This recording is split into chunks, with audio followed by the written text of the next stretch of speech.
First, you're gonna go to sketch. Wherever you're gonna be putting that design is where you're gonna get the sketch. This one I'm actually gonna be putting on the side.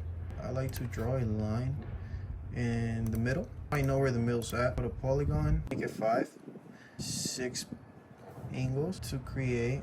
You're gonna use the rectangle patterns, the line from the middle. You see how there's a triangle showing? That done, back here to rectangle, deselect these 2 lines because you're gonna be needing them. The lines of the sides you're gonna use.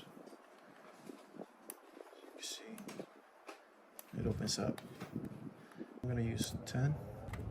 Back to create, select the shape. We're going to deselect these 2 lines. Select the direction you're gonna be using, which is that line and this line. You can start pulling away. This is gonna be the distance, and this is gonna be the amount of shapes it's gonna show. Let's do 6. Now let's do this one. Let's do back to 6. It's like a rhombus. It's gonna be the space, and this is gonna be wall. It doesn't end up where you want it. Put up, straight up, center it wherever you want it to be, right in the middle. That's why having this line is so good, because you just follow that line. True.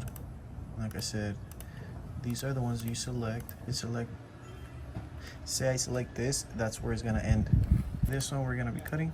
Yeah, it's definitely something that if you have something simple, like yard like this is, it can make it look a little bit better. Great thing about this is that this is now filament that you saved, because it's not creating the whole wall. Like making these kind of designs on them because it saves you time and it gives it a aesthetic look.